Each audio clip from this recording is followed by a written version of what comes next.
فاعلم أنه لا إله إلا الله واستغفر لذنبك وللمؤمنين والمؤمنات والله يعلم متقلبكم ومثواكم. بسم الله الرحمن الرحيم. الحمد لله رب العالمين، والصلاة والسلام على سيدنا وحبيبنا محمد وعلى آله وأصحابه أجمعين. خۆشەویستان و بەڕێزان، ئەو شتانەی کە مرۆڤایەتی بەبەردەوام لێیان دەترسێ، دڵەڕاوکێ بۆ مرۆڤایەتی دروست دەکەن و لە واقعیشدا لە ڕاستەقینەدا چەندین جار مێژووی مرۆڤایەتی گرفتار بووە و لە ناو چووە، بە ملیۆنان مرۆڤ چۆتە ژێر خاکەوە بەهۆی ئەم شتانەوە، وەکو نەخۆشیە گواسراوەکان. ئەو نەخۆشیانەی کەوا گواسراون لە مرۆڤێکەوە دەگوازرێنەوە بۆ مرۆڤێکی تر، کوشندەترین دەردن، وەکو تاعون. کاتی خۆی کە هەبووە نەخۆشی تاعون، مرۆڤایەتی بە ملیۆنەها خەڵک لە ناو بردووە.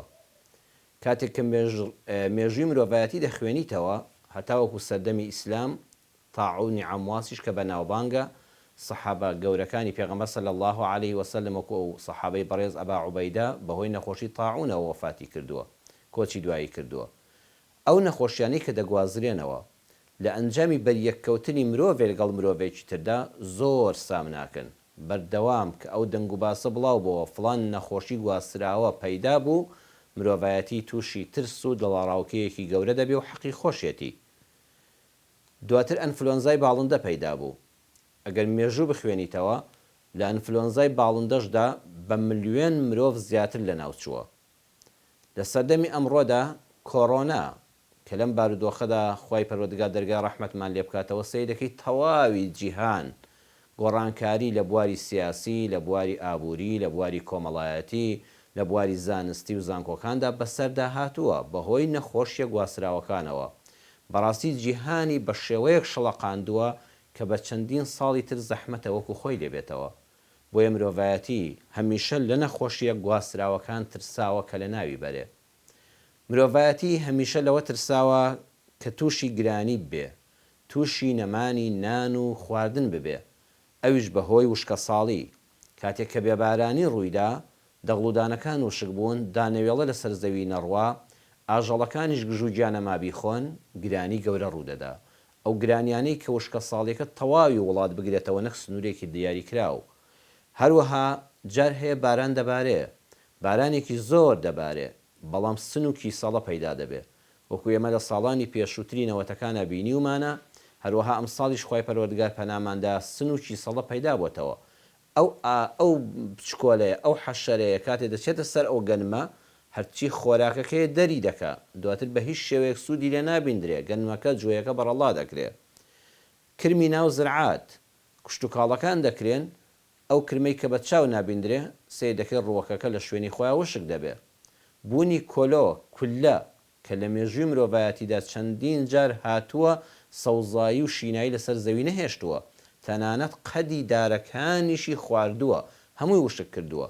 مرۆڤایەتی کاتێک کە بیر لەوە دەکاتەوە بە بینینی ئەو حەشەرە بچکۆلانە، بەڕاستی گرفتی نەمانی خۆراک و هاتنی گرانی بۆ دروست دەبێت.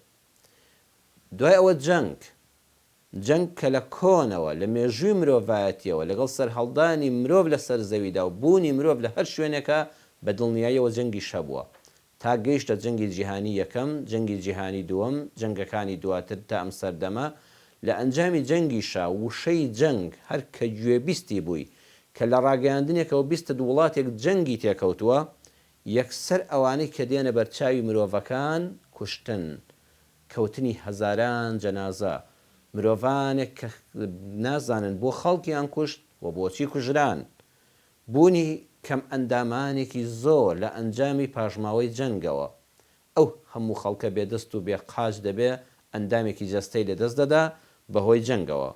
بێسەر و شوێن بوون، بە هەزاران مرۆڤ لە ئەنجامی جەنگەکاندا بێسەر و شوێنن، تا ئێستا تەنانەت گۆڕێکیان دیار نییە. هەر لەو جەنگانی دوایی کوردستانی خۆماندا، عێراقدا، خەڵکانێک دایک و باوکانێک چوونە ژێرگەڵ بە حەسرەتی بینینەوەی جارێکی تری ڕۆڵەکانیان کە چوون بۆ جەنگ بێسەر و شوێن بوون و هەتا ئێستاش ئێسقانەکانیشان نەدۆزراوەتەوە. کاولبوونی وڵات لەگەڵ وشەی جەنگە یەکسەر وڵاتێکی خاپور وێران هەڵتەکاوی بنەمە ئابوووریەکانت دێتە بەرچاو. گرانی نەمانی کار و کاسبی وشەی جەنگ لەگەڵ بیستنیە گرانی بە شوێنی خۆیان دێنێ. کار و کەسابەت و هەلی کار لە دەست دەدا لە وڵاتەدا. مرۆڤایەتی هەموو لەمانە دەترسێ. حەقی خۆشیەتی بە چاوی خۆی بەرهەمەکانی بینیون. بەڵام ئەوەی ئێمە لە ڕوانگەی ئاینەوە قسەی لەسەر بکەین، سێ لە ناوبەری تر هەن کە لە ڕوو لە تاک و لە کۆمەڵ دەکەن و پێغەمبەری خوا صلی الله عليه وسلم بۆی باس کردوین. با بچینە خزمەت فەرمودەکەی پێغەمبەر صلی الله عليه وسلم کە ئەنەسی کوڕی مالیک ڕەزا و ڕەحمەتی خوای لێ بۆمان دەجێڕێتەوە دەفەرمێ پێغەمبەری خوا صلی الله عليه وسلم فەرمووی ثلاث كفارات سێ فەرمودەکە دەست پێ دەکا. فەرمووی ئاگادار بن سێشت کەفارەتی گوناهەکانتانە. بەڕاستی ئێمە ڕۆژانە و شەوانە کۆمەڵە گوناهی وامان لەسەر دەنووسرێ کە بە دڵنیاییەوە خۆمان هەر هەستمان ڕەن بێ پێ نەکردبێ، ڕەنگە حیسابمان بۆ نەکردبێ کە لە دەفتەری ئەعمالمانە نووسراوە. پێغەمبەری خوا صلی الله عليه وسلم دەفەرمێ خوای پەروەردگار ڕەحمی ئەوەندە زۆرە لەم سێ ڕێگایەوە گوناهەکانتان لەسەر ڕەش دەکاتەوە. یەکەمیان إسباغ الوضوء في الصبرات. إسباغ الوضوء في الصبرات. صبرات جمع سبرايا يعني شديد البرد. ئینسان کاتێک کە سەرمایەکی زۆر زۆر هەیە دەستنوێژەکەی تازە دەکاتەوە، دەستنوێژێکی پاک و پوخت دەگرێ.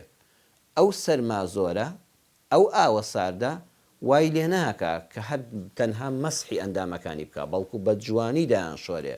تەحملی ئەو سەرمایە و ئەو ئاوە ساردە دەگرێ، دەستنوێژێکی پاک و پوخت دەگرێ. دوای لێبوونەوە لەو دەستنوێژە بە دڵنیاییەوە کەفارەتی گوناهەکانتە، زۆرێک لە گوناهەکانت لەسەر لاچوون. دووەمیان و ئینتیظار الصەلەواتی بعد الصەلەوات، چاوەڕێکردنی نوێژەکان لە دوای نوێژەکان. کەسێک لە مزگەوتایە چاوەڕێ دەکەن یۆڕۆی کردووە کار و کەسابەتێکی ئەو تۆی نییە، دادنیشە قورئان دەخوێنێ زکری خوا دەکا هەتا نوێژەکەی عەسریش بکە ئەمجا بۆ نمونە بڕواتەوە بۆ ماڵەوە.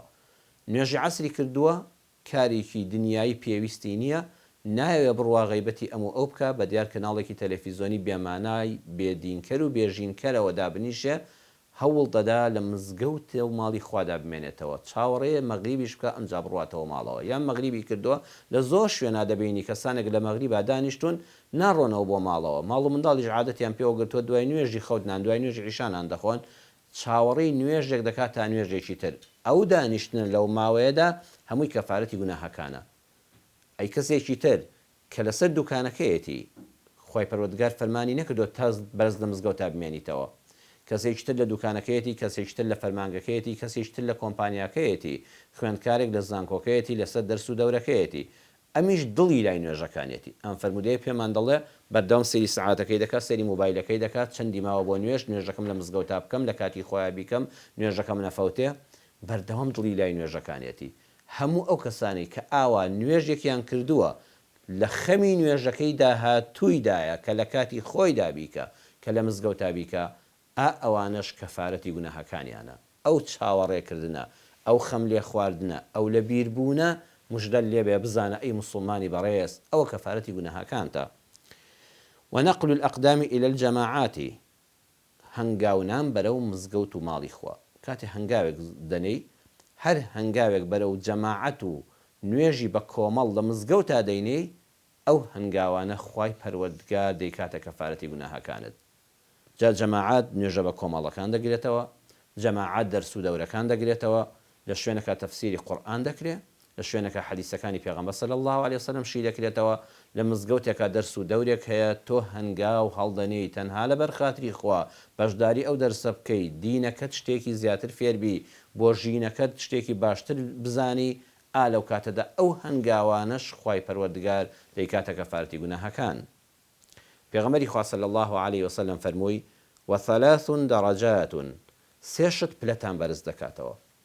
ئینسانەکان کاتێ دەچنە بەهەشتەوە سەیرەکەم فڵان کەس ئای دەرەجەی چەند بەرز بۆتەوە، پلەکانی بەهەشتی زۆر بڕیوە، زۆر لەسەرەوەیە، بەهۆی ئەوەوە کە سێ کردەوە هەیە پلەکانی مرۆڤ بەرز دەکاتەوە. یەکەمیان ئیطعام الطعام، بەخشینی خۆراک، کاتی ئینسان خۆراک دەبەخشێ بەو کەسێک کە ئاتاجە پێی، کەسێک کە خێری پێ دەکەی خواردنی پێدەبەخشی، ڕەمەزانە بەربانگ بۆ کەسێک دەکەیتەوە. کەسێک میوان دۆستە، خەڵکان لە خزمەکانی، لە دۆستەکانی، لە هاوڕێکانی دێن بۆ ماڵەوە لە ئەو پەڕی خۆشەویستیەوە و لە ئەو پەڕی ئامادەباشی خۆی خێزانیەوە خواردن بە میوانەکانی پێشکەش دەکا. کەسێکی تر کۆمەکێک دەکات بۆ کۆمەڵێک خەڵکی منداڵی بێباوک، بۆ کۆمەڵک ماڵی هەژار، ئەڵێ 100 سەبەتەی خۆراک دابین دەکەم تۆ فڵان کەس بیگەێنە بەو شوێنانە. ئەم ئیطعام الطعامە پلەت لە بەهەشتا بەرز دەکاتەوە. بە عیبادەتەکانی تر پێی نەگەیشتووی، بەو عیبادەتی بەخشینە پێگەیشتووی. خی پەروەردگار دەفەرمێ ئین الأبرار يشربون من كأس كان مزاجها كافورا. دواتر یەکێ لە صیفاتی ئەو ئەبرارانی کە جێگەیان بەهەشتا ويطعمون الطعام على حبه مسكينا ويتيما وأسيرا إنما نطعمكم لوجه الله لا نريد منكم جزاء ولا شكورا. خواردن بەخشین بە ئینسانی هەژار، بە ئینسانی هەتیو، بە ئینسانی دیل و ژێردەستە کە ڕزگاری دەکەی لە برسێتی و نەهامەتی و نەبوونی، ئەوانە لەبەر خاتری پەروەردگاریش نێتت تەنها ئەڵڵا بێ. ئەوە زۆر گرنگە. کارێکی دنیایت بەو بابەتە نەبێ، تەنها بتەوێ خوا تۆ لێم ڕازی بی و قبوڵی کەی و خۆت پێی بزانی کافیە. ئەوە ئیطعام الطعام پلەی مرۆڤ بەرز دەکاتەوە لە بەهەشتا. ئیفشاء السەلام دووەمیان لەو شتانی کە پلەی مرۆڤ لای خوا بەرز دەکەنەوە و لە بەهەشتا پلەی بەرز دەکەنەوە، بڵاوکردنەوەی ئاشتێ بەڕێزان. ئیفشاء السەلام ئەو کەسەیە کە سەلام زۆر لە خەڵک دەکا، ئینسانێکی متەواضیعەکە تووشی کەسێک بۆ حەزەکە ئەم سەلامی لێ بکە، دەست پێشکەرە بۆ سەلامکردن، سەلام بڵاو دەکاتەوە. بەڵام ئاگادار بین، فەرمودەکان وەکو خۆی تێبگەین، بزانە موسڵمانی بەڕێز. ئیفشاء السەلام ئەوە نییە تۆ بە دەست بکەیتە سەر چاوت و سەلام عەلەیکم و سڵاو لە خەڵک بکەی، بەڵام لە دوایدا قاچیان ببڕیتەوە، بەڵام لە دوایدا غەیبەتیان بکەی، بەڵام لە دوایدا تانۆتە شەریان لێ بدەیت. نا، کاتە سەلام لە کەسێک دەکەی ئەبێت دڵی شل لەگەڵ یا خاوێن بێ، کە سەلامت کرد و دەستت بۆ خستە سەر چاو لەسەر چاوت بێ، نەک لە دڵەوە نەفرەتی لێ بکەی، لە دوایدا تعلیقی لێ بدەیت. خۆشەویستان ئاگادار بن، ئیفشاء السەلام ئەو کەسانە دەگرێتەوە کە دەرەجان پلان لای خوا و لە بەهەشتی خوادا زۆر بەرز دەبێتەوە پێی کاتێک کە سڵح لە بینی دوو کەسا دەکەن. ژن و مێردێک ناکۆکن بە قسەی ئەم خێرەومەندە، ئەم قسە جوانانەی ئەو بە یەک شاد دەبنەوە دەچنەوە ماڵ و حاڵی خۆیان، تەلاق ڕوو نادا، منداڵەکانیان سەرگەردان نابن، ژن و مێردێک لە یەک نابن. ئەی خۆش بە حاڵی تۆی موسڵمان بزانە لە ژیان تا بووە ژن و مێردێک لەسەر دەستی تۆ ئاش ببنەوە. خۆش بە حاڵی ئەو کەسە پلەی چەند لای خوا لە بەهەشتا بەرز دەبێتەوە کە دەچیتە قیامەت ئەو پلەیە لە ئەنجامی ئەو سڵحەدا پێبەخشرا کە دوو کەس ناکۆکن، دوو بنەماڵە چەکیان دەست داوەتە دەست یەک خەریکن، خوێنی یەکتر دەڕێژن. پیاوێکی مرد و قارەمان دەچێتە بینەوە و بە قوشە جوانەکانی، بە تکاو ڕجاکانی، بە بەخشینی کات و ماڵی و دیواخانی خۆی سڵحیان لە بەینا دەکا و دایان کاتەوە بە براو دەست دەکەنەوە ملی یەکتر و ناڵێ خوێن بڕژێ. دوو حیزب خەریکە بە یەکە هەڵدەپڕژێن و ئەگەر بێتە جەنگ وڵات کاول دەبێت، کەسێک دەچێتە نێوانەوە دوو قسەی خێر لە بەینا دەکا و مافی میلەتەکەش نافەوتێنێت لەو نێوانەدا. ئیفشاء السەلام ئەوانەی کە ئاشتی بڵاو دەکەنەوە، دوو شەریکن خەریکە لە یەک دەبنە دوژمن، کەسێک دەچێت لە بازاڕەکە دوو قسەی خێریان لە نێواندا دەکا، ئەو کەسانە پلەیان لای خوا زۆر بەرزە.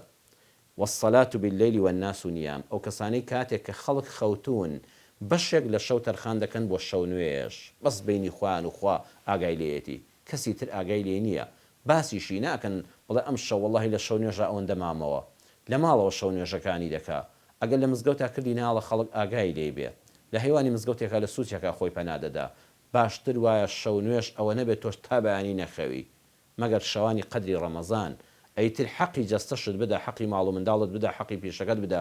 بەڵام چەند جوانە ئینسان مۆبایلەکەی سعاتی جەرەسەکە بنێتەوە دیاری بکات 10 دقە چارەگێک پێش بانگی بەیانی هەستی دەستنوێژێکی بۆ خۆت بگری، ئەگەر دوور کاتیش بێنێتی شەو نوێژ بێنی تۆ لە ئەهلی شەو نوێژ حسابی، هەر چارەگێک پێش نوێژی بەیانیان بیکە بەعادەت هەم خەوەکەت ئیسراحەتە، هەم هەستایی بۆ نوێژی بەیانیەکەت چی بۆ مزگەوتیان لە ماڵەوە کردوتە، هەم شەو نوێژەکەت ئەنجام داوە، ئەوە دەرەجە لە قیامەتە بەرز دەکاتەوە، ئاسانیشە. وثلاث منجيات سێشتیش ڕزگارکەرن. العدل في الغضب والرضا ئینسان لە کاتی تووڕەبوون و لە کاتی ڕازیبووندا هەمیشە دادپەروەر بێ، کاتێک کەوا لەسرە خۆی هێمنی دادپەروەرانە بڕیار دەدەی ئەی لە تووڕێیدا ئەوە گرنگە لە تووڕێیشدا هەر دادپەروەرانە بڕیار بدە. دووەمیان لەو شتانی کە ڕزگارت دەکا بەردەوام لە ژیانە سەرفرازی القەسد فی الفەقر والغینا، دەست پێوەگرتن خۆپاراستن لە دەستبڵاوی لە کاتی هەژاری و لە کاتی دەوڵەمەندیدا.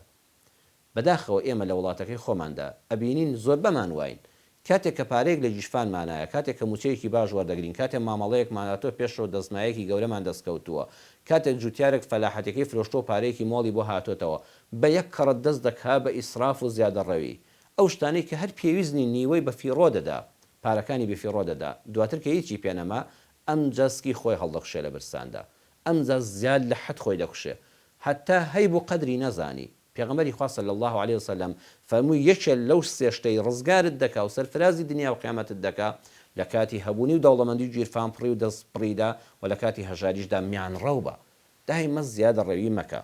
سێمیان وخەشیەتی الله فی السر والعلانیە، لە کاتێکا کە بەتەنهای لە کاتێکا کە لە ناو خەڵکی حساب بۆ گەورەی پەروەردگار بکە، بەردەوام چاودێری بەسەر خۆتەوە ببینە، بڕواتان هەبێ لە هەموو گرفتەکان پارێزراو دەبی، لە کەسایەتی ڕوشان و شخصیت شکان دەپارێزرێی.